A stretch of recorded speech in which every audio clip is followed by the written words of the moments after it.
కానీ చాలామందికి మూవీస్ తర్వాత మిగతా ఈ ఆన్లైన్ కంటెంట్ అంతా సేమ్, ఆన్లైన్ ఇన్ఫ్లుయెన్సర్స్ కానీ యూట్యూబర్స్ కానీ ఇదంతా సేమ్ అని చాలామందికి ఒపీనియన్. కానీ అక్కడ 2 డిఫరెంట్ కేటగిరీస్ ఉన్నాయి, చాలా వరకు తెలియదు.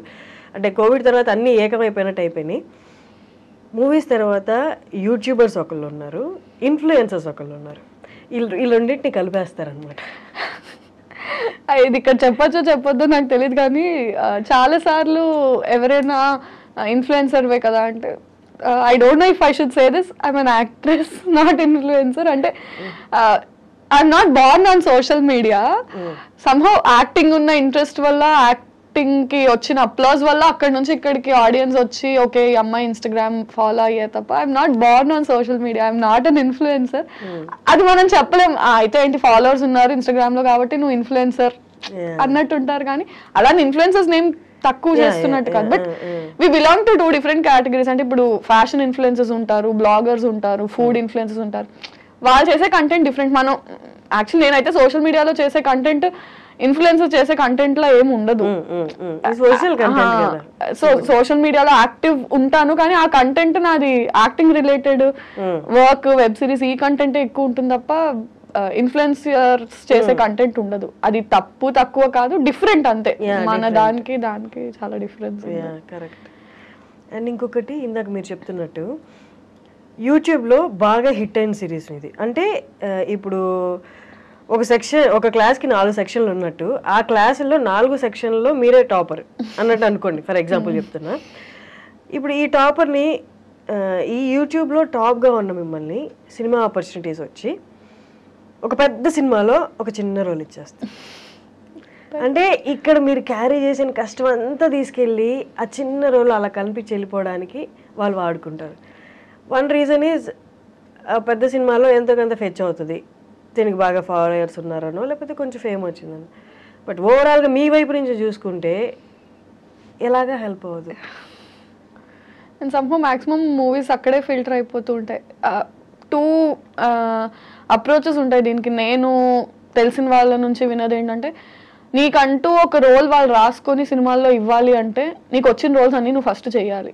నీకు ఏదొస్తే అది చేస్తే దాని తర్వాత వాళ్ళు ఓహో ఈ అమ్మాయి చేస్తుంది కాబట్టి తిన కోసం ఒకటి రాయాలనే మైండ్ సెట్కి వస్తారు. నువ్వు ఫస్ట్ నుంచి నాకంటూ రోల్స్ రాయాలి, నేను అలా కల్పించి వెళ్ళిపోను అన్న మైండ్లో ఉండద్దు అని ఒక సెట్ ఆఫ్ పీపుల్ చెప్తారు. రెండో సెట్ ఆఫ్ పీపుల్ ఏంటంటే పెద్ద సినిమా చిన్న cinema, big fish small pond, small fish big pond theory లాగా నీకు స్పేస్ అండ్ నీ క్యారెక్టర్కి ఇంపార్టెన్స్ ఉన్నప్పుడు చిన్న పెద్ద అని చూడకుండా తక్కువ రోల్ తక్కువ స్పేస్ అయినా సరే if it's important do it, if it's going to add value to your characterisation do it అని. సో మ్యాక్సిమం నేను సెకండ్ డే ఫాలో అవుతున్నాను. అంటే వేర్ స్క్రీన్ స్పేస్ డ్యూరేషన్ కాకుండా importance. I mean if my character just last for 5 minutes but it still makes a difference and impact ఉంటుంది అంటే I'm doing it only. Nice. కానీ ఇప్పుడు దాకా వచ్చిన సినిమాల్లో పెద్ద సినిమా వచ్చి చిన్న రోల్ వచ్చినా ఏమైనా రిజెక్ట్ చేసినవి ఉన్నాయా?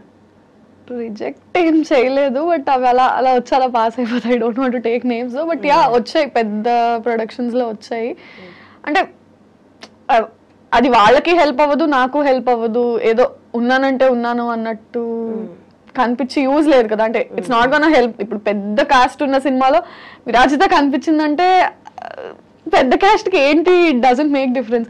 ఆ సినిమాలో ఆ నిమిషం నేను కనిపించిన దానికి నేను నన్ను చూసుకొని అరే నేను కనిపించాను అనుకునేలా కూడా గుర్తు కూడా డజంట్ మేక్ డిఫరెన్స్. సో అలాంటివి నార్మల్లీ యూట్యూబ్లో అయినా యాక్టింగ్, ఓన్లీ యాక్టింగ్ తీసుకుందాం.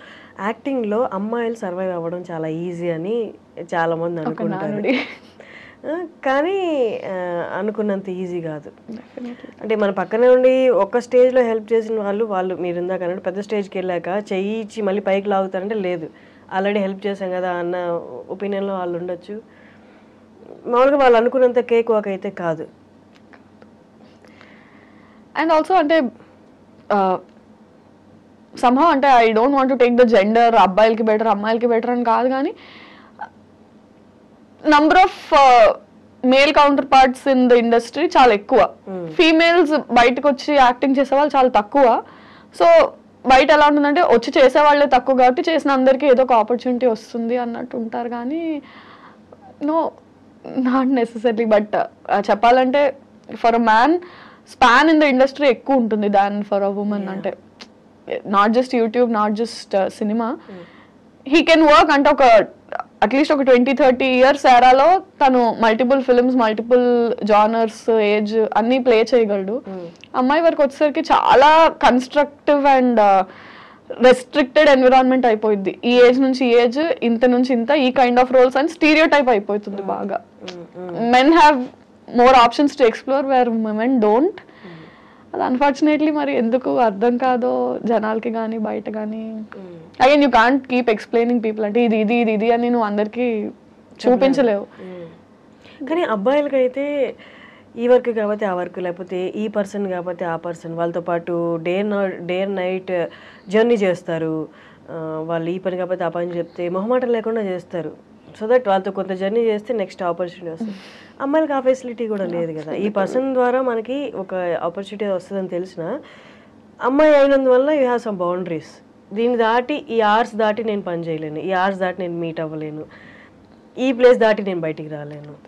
సో ఇవి కష్టంగా అవి డెఫినెట్లీ అంటే సో ఇండస్ట్రీలో సోషలైజింగ్ అనేది ఎంత ఇంపార్టెంట్ అంటే నువ్వు ఏదో పార్టీలకి వెళ్ళాలి, తాగాలి, తిరగాలి అనే కాదు, కానీ you ten to meet more people.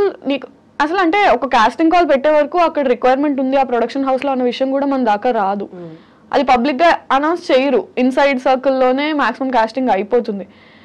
So నాకు ఈ ప్రొడక్షన్ హౌస్ లో ఆ ప్రొడక్షన్ హౌస్ లో కొద్ది గొప్ప కాంటాక్ట్స్ ఉంటే ఓహో ఇక్కడ కాస్టింగ్ ఉంది అని వాళ్ళ ద్వారా వీళ్ళ ద్వారా తెలుస్తుంది. అసలు నాకు కాంటాక్ట్సే లేనప్పుడు ఛాన్స్ లేదు నాకు తెలియడానికి. ఆ సినిమా అయిపోయి అరే ఈ రోల్ వీళ్ళు చేశారు నాకు ఎందుకు రాలేదు అని తర్వాత అనుకుంటే because you don't know people from that media house. అంటే you don't have to go partying, you don't have to chill with people, but నీకు సోషల్ సర్కిల్ అయినా తెలిసే ఇది ఉండాలి. బట్ సమ్హౌ అందరం జెల్ అవ్వలేము. అంటే for me I have some like I told ఆ బౌండరీస్ వల్ల నేను కొన్ని జెల్ అవ్వలేము, కొన్ని చేయలేము. For men it is definitely beneficial. అట్లా నిజంగా సోషల్ అయ్యి పార్టీస్కి వెళ్ళి డస్ దట్ అంటే మనం విజిబుల్ గా ఉంటే ఆపర్చునిటీస్ వస్తాయా అంటారు. ప్రాబిలిటీ నాకైతే కనిపిస్తుంది. ఐ హియర్ ఫ్రమ్ పీపుల్ అంటే సోషలైజ్ వెళ్ళు, పార్టీస్ వెళ్ళు అని కాదు, you have to have at least a professional relationship with everybody. అంటే మెయింటైన్ చేయగలగాలి. అంటే you have to know people, people have to know you. అంటే ఇప్పుడు ఒక రీల్ ఫేమస్ అయిందనో ఒక వీడియో ఫేమస్ అయిందనో ఓహో ఈ అమ్మాయి చేస్తుంది అని దాని ద్వారా కాదు, అట్లీస్ట్ దాని తర్వాత తెలిసినా సరే ఈ అమ్మాయి ఎక్కడ వర్క్ చేస్తుంది, so and so director hello అండి హాయ్ బాయ్ అన్న పరిచయం అయినా మనుషులతో ఉంటే they'll keep considering you when there are opportunities. అంటే you have to be visible. నువ్వు వాళ్ళతో కాంటాక్ట్ లో టచ్ పాయింట్స్ టచ్ చేస్తూ ఉంటే విల్ బి విజిబుల్ అన్నది నేను విన్నాను. మరి కానీ విరాజ్ దా ఇజంట్ దిస్ కన్ఫ్యూజింగ్ ఏంటి అంటే ఇవాళ హిట్ అయింది, వీఆర్ ఫేమస్ టుడే, రేపు ఇంకొకటి వస్తుంది, వీఆర్ నో బడీ, మళ్ళీ ఆపర్చునిటీ కోసం చూస్తూ ఉంటాం, మళ్ళీ ఒక ఆపర్చునిటీ వస్తుంది, మళ్ళీ అలా మెరుస్తూ ఉంటాం. అంటే ఇదంతా ప్రెషర్లా ఉండదా? Keep on running. పెద్ద స్టార్స్ తీసుకుంటే తప్ప మిగతా జర్నీ అంతా అలాగే ఉంటుంది.